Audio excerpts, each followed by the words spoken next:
지금 우리는 하나님께서 스가랴 선지자를 통하여 보여주신 환상에 대해서 나누고 있습니다. 하나님께서 스가랴 선지자를 통하여 보여주신 이 네 번째 환상을 통해서 하나님께서 우리에게 베풀어 주신 그 은혜가 어떤 것인지를, 그 하나님의 은혜를 함께 나누고 있습니다. 그렇다면 하나님께서 스가랴 선지자를 통하여 보여주신 이 네 번째 환상은 뭘까요? 우리 1절의 말씀을 읽겠습니다. 다 같이요. 대제사장 여호수아는 여호와의 천사 앞에 섰고 사탄은 그의 오른쪽에 서서 그를 대적하는 것을 여호와께서 내게 보이시니라. 우리가 지난주에도 묵상했지만 이스라엘 백성들을 대표하는 대제사장 여호수아가 여호와의 천사 앞에 서 있습니다. 그런데 대제사장의 옷을 입고 서 있는 것이 아니라 3절에 보게 되면 아주 더러운 옷을 입고 서 있습니다. 그리고 대제사장 여호수아 오른편에는 사탄이 서 있는데 그냥 서 있는 것이 아니라 이 사탄이 지금 여호수아를 대적을 하고 있습니다. 그런데 의로우신 심판장이신 하나님은 그 더러운 옷을 입고 있는 대제사장 여호수아를 책망하는 것이 아니라 여호수아를 대적하고 있는 그 사탄에 대하여 하나님이 책망을 하시죠. 자, 우리 2절 상반절의 말씀을 읽겠어요. 다 같이요. 여호와께서 사탄에게 이르시되 사탄아, 여호와께서 너를 책망하노라. 예루살렘을 택함 여호와께서 너를 책망하노라. 하나님은 두 번이나 반복하여 사탄을 책망을 하셨습니다. 왜 하나님은 사탄을 책망하셨을까요? 우리가 볼 때는 더러운 옷을 입고 있는 대제사장 여호수아가 하나님께로부터 책망을 받아야 되는데 왜 하나님은 그는 놔두시고 왜 사탄에 대하여 두 번이나 책망하셨을까요? 성경은 그 이유를 이렇게 말하고 있어요. 예루살렘을 택한 여호와께서 너를 책망하노라.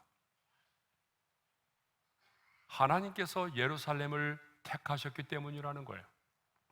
여기서 예루살렘은 성읍만을 말하는 것이 아니라 이스라엘의 선민을 가리키는 말이죠. 하나님께서 이스라엘 민족을 선택을 하셨는데 하나님께서 이스라엘 민족을 선택하신 것은 그들이 다른 민족보다 더 크고 우월하고 더 의로워서가 아니라 성경이 말하고 있는 것처럼 하나님의 주권적인 은혜 때문이라는 거예요. 하나님의 그 은혜를 가장 강력하게 표현해 주는 단어가 뭐예요? 택함이라는 단어입니다. 그러니까 이런 말이죠. 내가 이 이스라엘 백성들을 하나님의 은혜로 선택했다는 것입니다. 그런데 너는 내가 택한 나의 백성을 이제는 대적하지 말라는 거예요. 내가 은혜로 구원한 나의 백성을 너는 참소하지 말라는 거예요. 왜요? 하나님께서 그들에게 은혜를 베푸셨기 때문이라는 겁니다. 자, 계속해서 이제 우리가 묵상을 해볼 텐데요. 하나님께서 스가랴 선지자를 통하여 보여주신 이 네 번째 환상을 들여다보게 되면 하나님의 택한 선민 이스라엘 백성이 절대 절망의 상황 속에 있었다는 사실을 우리가 알 수 있습니다. 그러면 선민 이스라엘 백성이 절대 절망의 상황 속에 있었다는 증거는 뭘까요? 그 첫 번째 증거는요, 불에서 꺼낸 그슬린 나무입니다. 자, 우리 2절 하반절의 말씀을 읽겠습니다. 시작. 이는 불에서 꺼낸 거슬린 나무가 아니냐. 자, 여기서 이는요, 지금 더러운 옷을 입고 여호와의 천사 앞에 서 있는 대제사장 여호수아만이 아니라 이스라엘 백성들 전체를 가리키는 말이죠. 그러니까 지금 성전이 파괴되고 성벽도 무너져 내림으로 폐허가 된 예루살렘의 모습을 불에서 꺼낸 거슬린 나무로 표현하고 있는 것입니다. 바벨론 70년의 포로 생활을 마치고 바벨론이라고 하는 불구덩이에서 건짐을 받고 예루살렘으로 돌아오게 된 이스라엘 백성들의 모습이 불에서 꺼낸 거슬린 나무로 비유하고 있는 것입니다. 자, 두 번째로 절대 절망 가운데 있는 이스라엘의 또 하나의 모습은요, 더러운 옷을 입고 있다는 거예요. 우리 3절의 말씀을 함께 읽겠습니다. 다 같이요. 여호수아가 더러운 옷을 입고 천사 앞에 서 있는지라. 이 더러운 옷이라고 하는 말은요, 아주 히브리어 가운데 아주 독특한 단어가 사용됐어요. 히브리 단어로 보게 되면 초임이라는 말이거든요. 초임. 이 초임이라는 단어는 히브리 말 중에서 가장 지독하고 혐오스럽고 역겨운 상태를 나타낼 때에 사용되는 가장 강력한 표현입니다. 그러니까 우리말 중에서 가장 더럽다라고 하는 것을 표현하는 말이에요. 가장 더럽다. 여러분, 가장 더럽다는 말이 뭘까요? 제가 찾아내지를 못했어요. 우리말에서는. 예? 가장 더럽다는 것을 표현할 때 사용되는 단어가 초임이에요. 초임. 그러니까 여러분, 이 더러운 옷은요, 약간의 때가 묻고 더럽혀진 옷이 아니라 가장 불결하고 더럽고 그야말로 악취가 나는 그런 옷을 입고 있다는 거예요. 근데 더 놀라운 것은요, 이 더러운 옷이 말이죠, 단수가 아니라 복수형으로 사용되고 있다는 거야.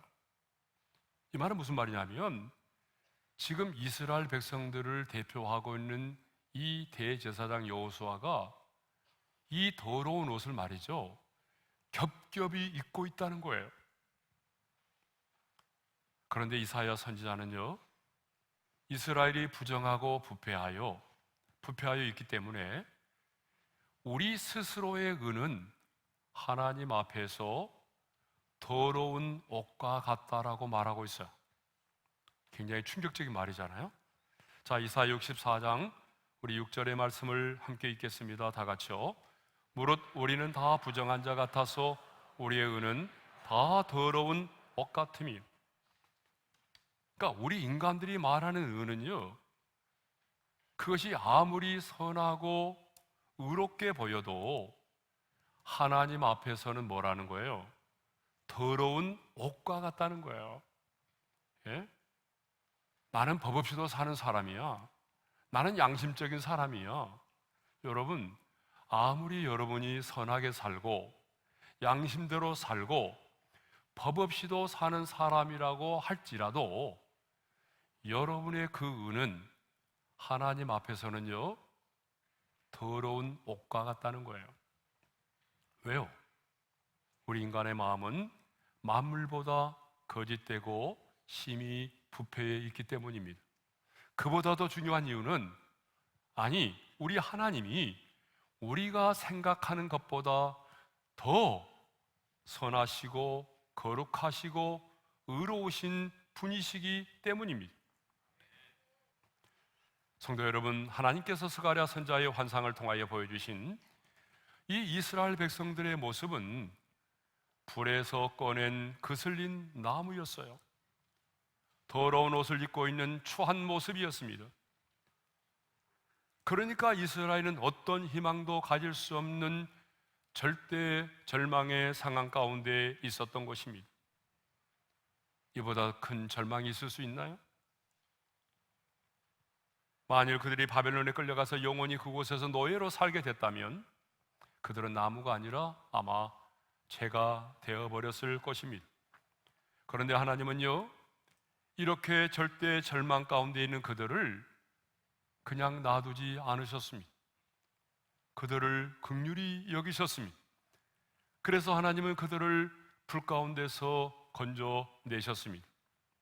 그런데 여러분, 하나님께서 이 놀라운 은혜를 저와 여러분에게도 허락하셨다는 사실입니다. 우리 역시 죄로 인하여 더럽혀진 옷을 입고 유황불이 활활 타오르는 지옥을 향하여 달려가고 있었습니다. 그리고 유황불이 타오르는 불못에 떨어져서 영원한 형벌과 영원한 증오와 고통 속에 살아야 될 사람들이었습니다. 그런데 어느 날 주의 은혜로 내 자신의 죄인됨을 깨닫게 되고 예수 그리스도를 나의 구주로 인생의 주인으로 믿고 영접하게 되었습니다.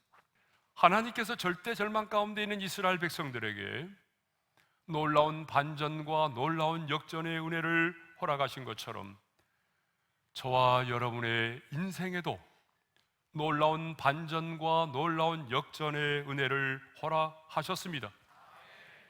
하나님은 절대 절망 가운데 있던 우리를 이끌어내시고 절대 절망으로 인도하셨습니다.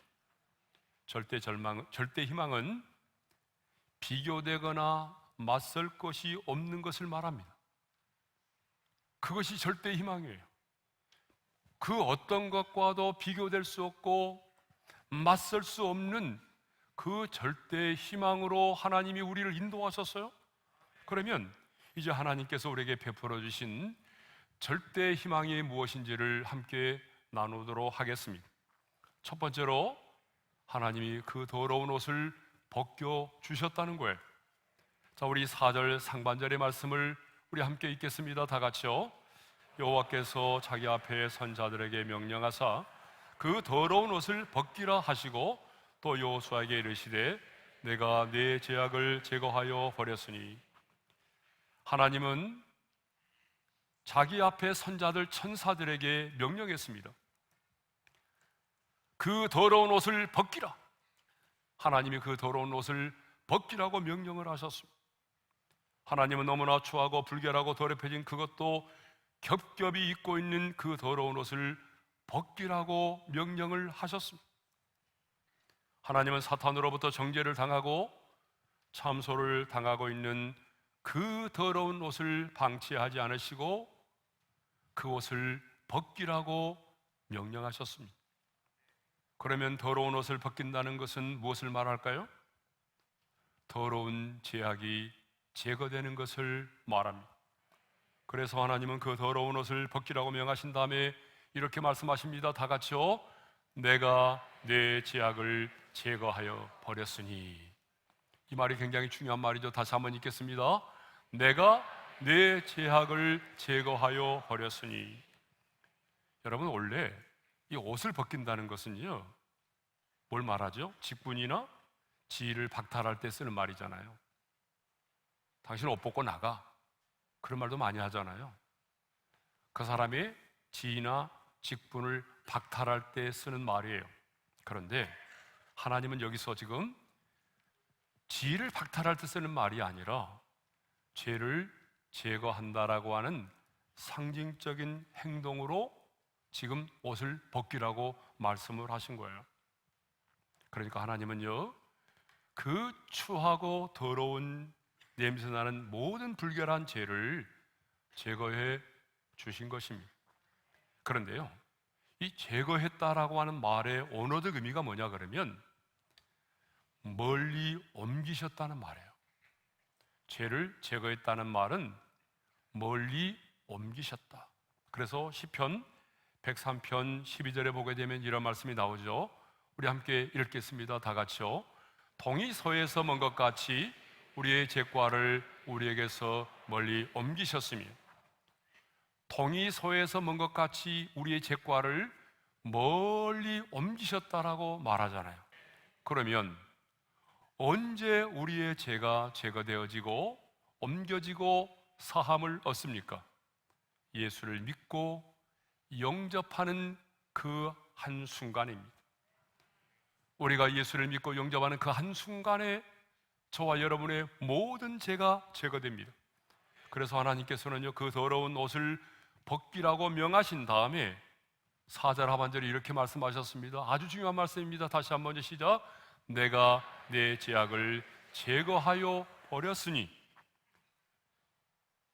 이 땅의 죄악을, 내가 네 죄악을 제거하여 버렸다라고 말하죠. 앞으로 제거해 주실 것이다가 아니라 이미 제거하여 버렸으니라고 말씀을 하십니다. 여러분, 구절도 보게 되면요, 만군의 여호와 하나님께서 오실 메시아를 돌로 비유하여 말씀하시면서 이렇게 말씀하십니다. 다 같이요. 이 땅의 죄악을 하루에 제거하리라. 여러분, 하루에 제거해 버린다는 거예요. 이 말씀은 우리 예수님께서 이 땅에 인간의 몸을 입고 오셔서 우리의 죄악을 짊어지시고 십자가에 달려 죽으시는 그날에 우리의 모든 언제가 제거될 것임을 말씀하고 있는 것입니다.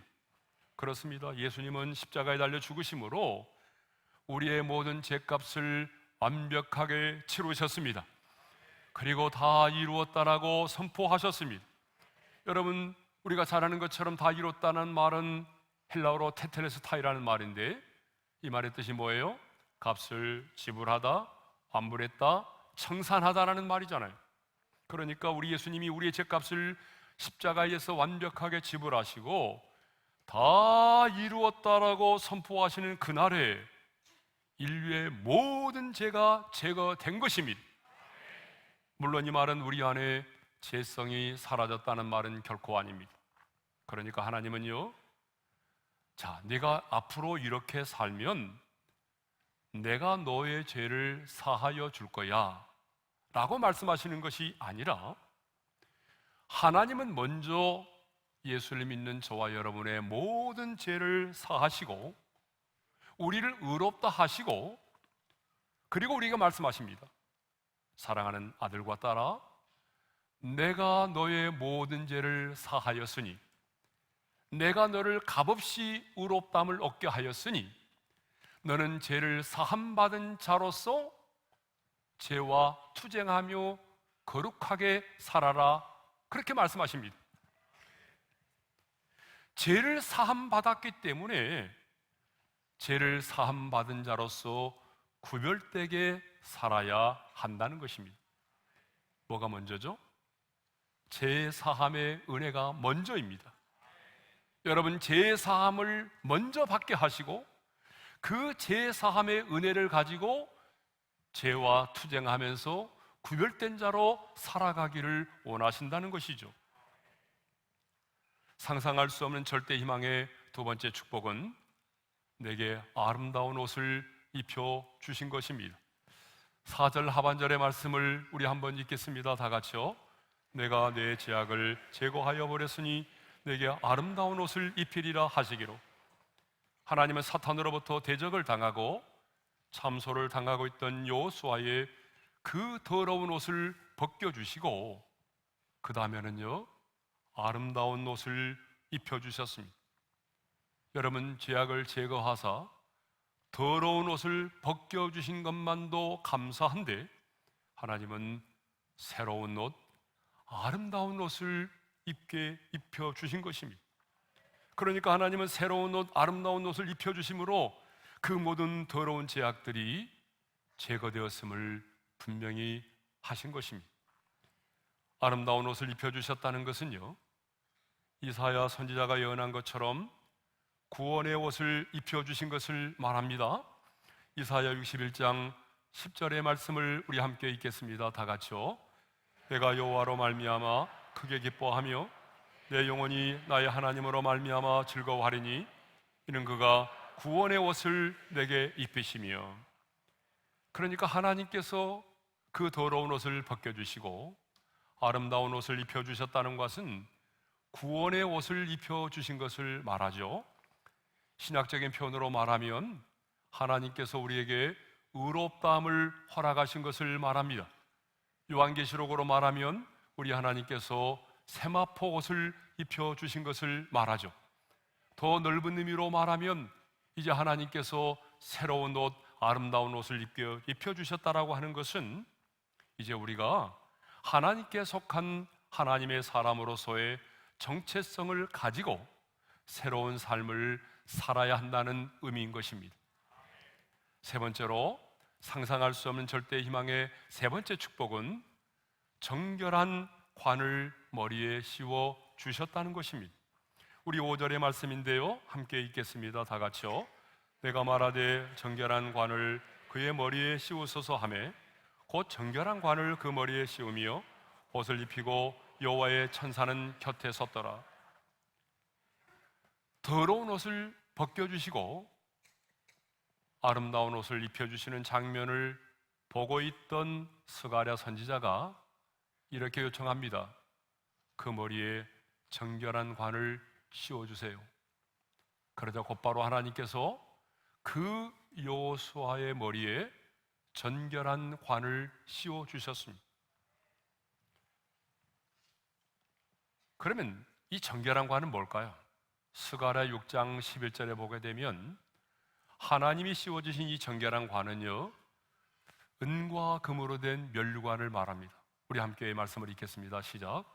은과 금을 받아 면류관을 만들어 여호사닥의 아들 대제사장 여호수아의 머리에 씌우고, 하나님은요 사탄이 참소하는 대제사장 여호수아의 그 직분을 박탈하는 것이 아니라 도리어 아름다운 옷을 입혀주시고 그 머리에 은과 금으로 된 정결한 관, 면류관을 씌워주셨습니다. 그것도 사탄이 보는 앞에서 보란 듯이 말입니다. 여러분, 관은요 그 사람의 위치와 신분을 말하는 거예요. 그러므로 하나님께서 그의 머리에 정결한 관을 씌워주셨다는 것은 이제 그 대제사장 여호수아의 위치와 신분이 달라졌다는 것을 의미하죠. 신분이 격상된 것을 의미합니다. 사탄의 참소를 받던 자가 이제 왕 같은 제사장으로서의 은혜의 보좌 앞에 당당히 나아가서 하나님과 친밀한 사귐을 누릴 수 있는 자가 되게 하셨습니다. 본질상 진노의 자녀였던 자가 이제 하나님의 자녀가 돼서 하나님을 나의 아빠, 아버지라고 부르며 하나님과 동거하며 하나님과 동행할 수 있는 자가 되게 해 주신 것입니다. 그렇다면 여러분, 하나님께서 지금 그 택한 선민 이스라엘 백성들의 그 위치와 신분을 높여주셨다라고 하는 그 증거가 뭘까요? 물론 아름다운 옷을 입혀주신 것만으로도, 그 머리에 정결한 관을 씌워주시는 것만으로도 그 위치가 달라지고 신분이 격상됐다는 것을 알 수 있습니다. 그러나 여러분, 오늘 본문에 보게 되면 더 분명한 증거가 있습니다. 더 확실한 증거가 있어요. 그게 뭔지 아세요? 여러분, 5절 하반절의 말씀을 우리 함께 읽어볼까요? 다 같이요. 그 정결한 관을 그 머리에 씌우며 옷을 입히고 여호와의 천사는 곁에 섰더라. 여러분, 뭐가 달라졌나요? 방금 전보다 뭐가 달라졌어요? 잘 모르시겠어요? 아니, 색깔이 다르잖아요, 글자가. 일단 뭐가 달라졌어요, 여러분? 여호와의 천사는 곁에 섰더라입니다. 더러운 옷을 입고 있을 때는요 여호와의 천사 앞에 서 있었어요. 그런데 하나님께서는요 그 더러운 옷을 다 벗겨주시고 겹겹이 벗겨주시고 아름다운 옷을 입혀주셨어요.